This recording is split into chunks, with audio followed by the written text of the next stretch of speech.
Welcome to ज्ञान classes SRKS। ज्ञान classes SRKS में आपका स्वागत है। आज हम लोग एक्सरसाइज 3.5 पढ़ रहे हैं, जिसमें हम लोग एक नई विधि से रैखिक युग्मों का सॉल्यूशन करना सीखेंगे, जिसका नाम है वज्र गुणनखंड विधि। ठीक है, इससे पहले हम लोग प्रतिस्थापन विधि और विलोपन विधि पढ़ चुके हैं।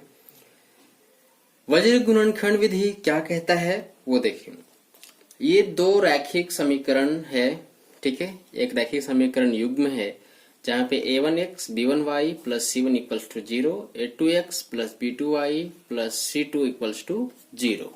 ठीक है, अब यहाँ पे a1 और b1 क्या है, ये बात आप अच्छे से जान रहे हो कि a1 और b1 जो है वो गुणांक है, x और y का गुणांक है क्रमशः। ठीक है, मतलब x a1 जो है वो x का गुणांक है और b1 जो है वो y का गुणांक है।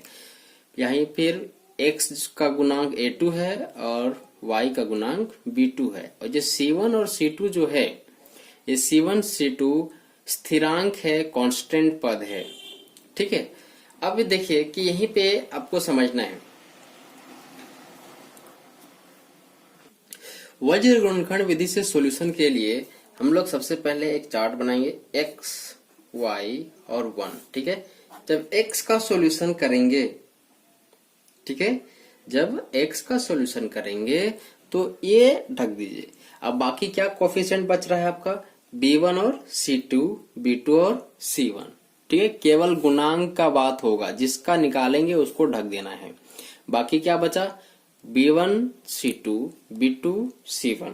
तो इसका फॉर्मूला जो होगा वो हो जाएगा हमारा b1 c2 minus b2 c1। ठीक है, उसके बाद सेकेंड y का जब आएंगे तो y को ढक देंगे। ठीक है, जब ये y को ढकेंगे क्या बच रहा है, देखिए a1 c2 a2 c1। ठीक है, तो ये हो जाएगा हमारा c1 a2 minus c2 a1 equals to 1। ये कांस्टेंट है हमारा। ठीक है, तो ये हो जाएगा a1 b2 minus a2 b1। ठीक है, अब ये हमारा कहता है वज्र गुणनखंड विधि। अगर हमको इसको निकालना है, ठीक है, तो हम लोग जाएंगे सीधा विलोपन विधि में और इस इक्वेशन 1 और 2 में, ठीक है, जो करते आए हैं हमेशा विलोपन विधि में, b1 और b1 से दोनों में मल्टीप्लाई कर देंगे।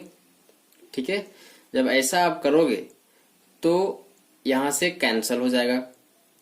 तो उतना ज्यादा जानने का भी जरूरत नहीं, अगर किन्हीं को है वैसा तो आप हमें बता सकते हैं। अब इसका किस प्रकार से आता है उसका भी वीडियो एक अलग से हम लोग डाल देंगे। अब ये हमारा है वज्र गुणनखंड विधि। ठीक है, यहीं पे हम लोग जो पहले पढ़े हैं उसका भी यूज होगा। ठीक है, क्योंकि जिस प्रकार से क्वेश्चन कह रहा है वहां पे आपको पहले वाले बातों का यूज होगा। क्वेश्चन कह रहा है कि निम्न रैखिक समीकरणों के युग्म में से किसका एक अद्वितीय हल है, किसका कोई हल नहीं है, या किसके अपरिमित रूप से अनेक हल है। अद्वितीय हल की स्थिति में वज्र गुणनखंड विधि से ज्ञात कीजिए।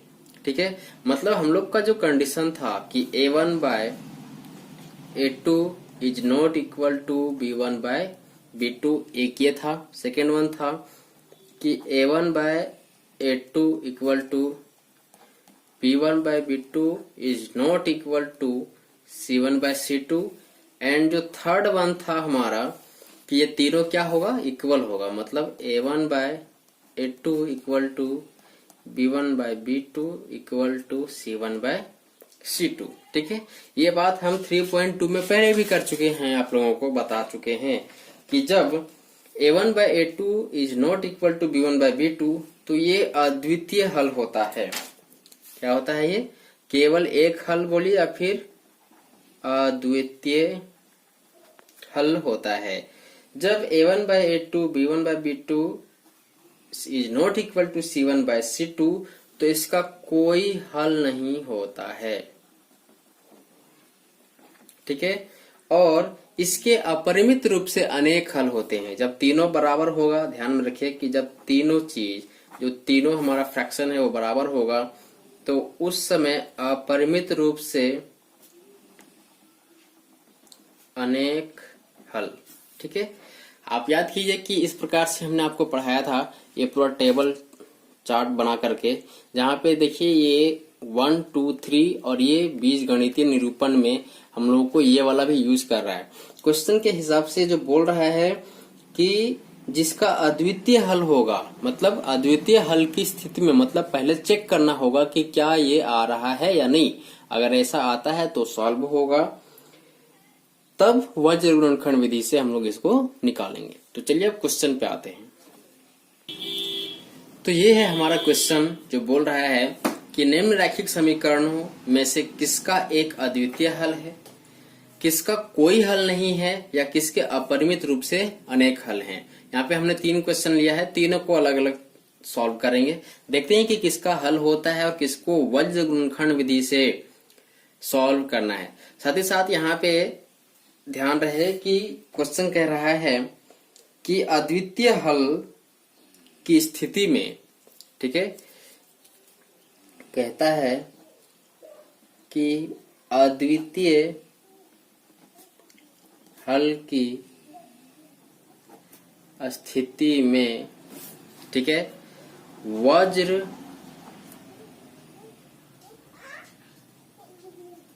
गुणनखंड विधि से हल कीजिए। ठीक है, कहता है कि अद्वितीय हल जब होगा तो वज्र गुणनखंड विधि से सॉल्व कीजिए। तो चलिए अब इसका सॉल्यूशन देखते हैं कि कैसे करेंगे। 3.2 का कॉन्सेप्ट अगर क्लियर है तो आपको यहाँ पे समझने में बिल्कुल भी दिक्कत नहीं होगा। साथ ही साथ अगर आपको दिक्कत हो रहा है तो सबसे पहले आप 3.2 का वीडियो देखिए, लिंक डिस्क्रिप्शन में है, तब जाकर के इस चैप्टर को आप अच्छे से समझ सकते हो। ठीक है, तो चलिए लिखते हैं, सॉल्यूशन शुरू करते हैं। लिखेंगे दिया है, ठीक है, x minus 3y minus 3 equals to 0। ठीक है, और सेकेंड है 3x minus 9y equal minus 2 equals to 0। ठीक है, यहां से हम लोग कंप्रोमाइजेशन करते हैं, कंपैरिजन करते हैं कि a1x b1y plus c1 equal to 0, a2x plus b2y plus c2 equals to 0। इसके साथ इसका कंपैरिजन करेंगे। जब इसका कंपैरिजन करेंगे तो यहां से हमको क्या मिलेगा, देखिए a1 लिखेंगे यहां, a1 इक्वल टू 1, x का कुछ गुणांक नहीं दिख रहा है तो 1 होगा। ठीक है, b1 इक्वल्स टू होगा माइनस 3 और c1 इक्वल्स टू होगा माइनस 3। ठीक है, फिर है a2 का हो जाएगा 3, b2 का हो जाएगा माइनस 9 और c2 का हो जाएगा माइनस 2। अब आपके पास a1 a2 b1 b2 c1 c2 सारा है, तो अब दोनों का जो रेशियो होगा a1/a2 b1/b2 और c1/c2 ये पहले निकाल लेते हैं। ठीक है, लिखेंगे इसलिए a1/a2 इक्वल्स टू क्या हो जाएगा 1/3, b1/b2 इक्वल्स टू हो जाएगा माइनस 3/9।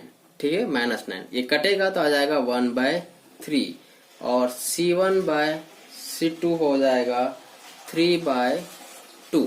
ठीक है, तो देखिए a1/a2 इक्वल टू b1/b2 है, लेकिन c1/c2 इस दोनों के बराबर नहीं है। मतलब कि क्या हो जाएगा, जो कहता है नियम कि पहला बराबर ये a1/a2 equal to b1/b2 equal to c1/c2 कैसा होगा, कोई हल नहीं होगा। मतलब इस इक्वेशन में हमें किसी भी प्रकार के विधि को लगा करके सॉल्व करने का जरूरत नहीं है। खास करके यहाँ इस क्वेश्चन में वज्र गुणनखंड विधि से आगे सॉल्व करना नहीं है, क्योंकि इसका कोई सॉल्यूशन ही नहीं है। तो उस बात को लिखेंगे कैसे, लिखेंगे चूंकि a1 by a2 equal to b1 by b2 is not equal to c1 by c2, therefore, ठीक है, इस रैखिक समीकरण युग्म का कोई हल नहीं है। क्या? इस रैखिक समीकरण का कोई हल नहीं है। बस यही पे आपका आंसर हो जाएगा। ठीक है, अब आते हैं क्वेश्चन नंबर 2 पे। क्वेश्चन नंबर 2 कहता है, इस टाइप का इक्वेशन है हमारा। ठीक है, तो 2x plus Y equals to 5 है। देखिए, हमारा तो जो जनरल इक्वेशन होता है रैखिक युग्म का, वो एक a1x plus b1y plus c1 होता है, मतलब इक्वल्स टू 0। ये बराबर के सेकेंड साइड है, राइट साइड है, तो इसको लेफ्ट साइड ले आते हैं। पहले लिखेंगे, दिया है 2x plus Y equal to 5, ठीक है, या 2x plus y minus 5 equal to 0, और एक और समीकरण दिया हुआ है 3x plus 2y equal to 8, या 3x plus 2y minus 8 equals to 0। ठीक है, अब ऐसा आप नहीं भी कर सकते। अगर आप बात को समझ रहे हो कि अगर इधर प्लस में है तो माइनस में लेना है, माइनस में रहेगा तो प्लस में लेना है, नहीं तो आप सारा एक साइड पहले कर लो, उसके बाद आप यहाँ आराम से सॉल्यूशन करते रहोगे। क्योंकि कभी कभी कंफ्यूजन के चलते होगा ये कि सॉल्यूशन यहाँ पे जो साइन है वो लोग सीधा सीधा ले लेते हैं, प्लस में है तो प्लस में, माइनस में है तो माइनस में, और यहीं पे गलती हो जाती है। इसलिए गलती ना होने के लिए अगर आप सारे को एक साइड कर लोगे, ठीक है, तो गलती नहीं होगा। और अगर आप समझ रहे हो तो फिर कोई दिक्कत नहीं है। यहाँ a1 हो जाएगा 2, b1 है 1, c1 है -5, ठीक है, a2 है हमारा 3, b2 है 2 और c2 है -8। ठीक है, इसलिए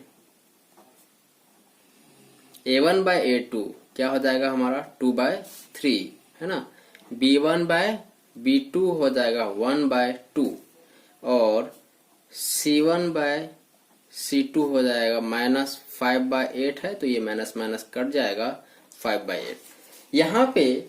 ठीक है, यहाँ पे देखिए कि हमारा जो तीनों है वो अलग अलग है। लिखेंगे, चूंकि a1 by a2 is not equal to b1 by b2, ठीक है, इसलिए इस समीकरण का क्या होगा, अद्वितीय हल होगा। इसलिए इस रैखिक समीकरण युग्म का अद्वितीय हल है। ठीक है, इसलिए वज्र गुणनखंड विधि द्वारा, ठीक है, ये यहाँ पे हमारा मेन सॉल्यूशन शुरू होता है। तो जो फॉर्मूला कहता है, ठीक है, वो फॉर्मूला के हिसाब से ही चलेंगे। क्या हो जाएगा हमारा कि x बाय, तो ये है हमारा फॉर्मूला। ठीक है, अब केवल हम लोगों को b1 c2 b2 c1 a1 c1 सारे का वैल्यू बिठाना और सॉल्व कर लेना है। अब क्या होगा, सीधा सीधा लिखेंगे x बाय, फॉर्मूला था हमारा कि b1 c2 minus b2 c1, ठीक है, तो b1 क्या था, ठीक है, हमारा b1 जो था वो था 1 इंटू c2 -8, तो ये -8 ब्रैकेट में, और एक माइनस फॉर्मूला वाला। सेकंड है कि b2 c1, b2 का वैल्यू कितना था 2 और c1 का वैल्यू था 5 -5, तो ये माइनस हो जाएगा, इक्वल्स टू y बाय, ये फॉर्मूला था c1 a2, ठीक है, तो C1 का वैल्यू हमारा है -5, ठीक है, इंटू A2 का वैल्यू है 2, A2 का वैल्यू है 3, ठीक है, माइनस उसके बाद फिर है C2A1, तो C2 का वैल्यू है -8, A1 का वैल्यू है 2, तो ये हो जाएगा 2 equals to 1 bye A1 B2 कहता है फॉर्मूला के हिसाब से, तो A1 का वैल्यू था 2 और B2 का वैल्यू है 2, माइनस है तो माइनस देंगे, A2 B1, ठीक है, तो A2 का वैल्यू है हमारा 3 और B1 का वैल्यू है 1, ठीक है। ये हमारा वैल्यू हम बिठा चुके हैं, अब केवल हमें सॉल्व करना है। तो x बाय, इसको लिख सकते हैं हम लोग -8 और ये 2 5 जा 10, ठीक है, -10 इक्वल टू y बाय हो जाएगा हमारा -15 और ये हो जाएगा -16 इक्वल टू 1 बाय 4 -3, 2 2 जा 4 और 3 1 जा 3, या x by -8 plus 10 equal to y by -15 plus 16 equal to 1, ठीक है, या ये निकलेगा आपका x बाय 2, y बाय 3 और ये 1 बाय 1। अब चूंकि ये आपस में तीनों बराबर है तो वैल्यू को केवल हम लोग को क्या करना है, इक्वेट करना है। लिखेंगे अब x बाय 2 को इसके साथ इक्वेट करेंगे, ठीक है, तो ये हो जाएगा 1 या x इक्वल टू हो जाएगा 2, ठीक है। अब x निकल गया, फिर y बाय 3 करते हैं, ये 1 के साथ है तो y इक्वल टू आ गया 3, ठीक है। इस प्रकार से ये हो जाएगा y बाय 1, ठीक है, ये 15 है तो ये 1 बचेगा, y इक्वल टू 1। तो अब हमारे पास वैल्यू क्या निकला, देयरफॉर x इक्वल टू 2 और y इक्वल टू 1, ये हमारा सॉल्यूशन है। ये है वज्र गुणनखंड विधि। आपको वज्र गुणनखंड विधि तभी लगाना है जब क्वेश्चन के हिसाब से वो सेटिस्फाई होगा। क्वेश्चन कहता है कि अद्वितीय हल होगा, मतलब ये कि अगर A1 बाय A2 बराबर नहीं B1 बाय B2, जो भी रैखिक समीकरण ये कंडीशन को सेटिस्फाई नहीं करेगा तब तक आपको वज्र गुणनखंड विधि लगाना नहीं है, क्वेश्चन में चूंकि लिखा हुआ है, ठीक है। और जो क्वेश्चन नंबर 3 था हमारा, ठीक है, ये क्वेश्चन नंबर 3 का सॉल्यूशन हम आपके ऊपर छोड़ते हैं, ठीक है। 3x - 5y 20/40, देखिए ये क्या होगा, इसके अपरिमित रूप से अनेक हल होंगे। देखिए 3/6 है तो ये 1/2 बचेगा, 5/10 है तो 1/2 बचेगा, ये 20/40 है तो 1/2 बचेगा, मतलब तीनों बराबर होगा। और जब तीनों बराबर होगा तो इसके अपरिमित रूप से अनेक हल होंगे, और तब भी आपको सॉल्यूशन नहीं करना है वज्र गुणनखंड विधि से, क्योंकि बोला हुआ है कि जब तक अद्वितीय हल नहीं होगा आपको वज्र गुणनखंड लगाना ही नहीं है। तो इस प्रकार से आपको सारे क्वेश्चंस का सॉल्यूशन करना है। आप सारे क्वेश्चन का सॉल्यूशन कीजिए। किसी भी प्रकार की समस्या के लिए आप हमारे साथ डिस्कस कर सकते हैं, नंबर आपके बोर्ड लाइन पे आपको शो ऑफ हो रहा है, ठीक है। तो चलिए जल्दी मिलेंगे इसके नेक्स्ट वीडियो पार्ट 2 के साथ, जो कुछ लैंग्वेज क्वेश्चंस का सॉल्यूशन होगा।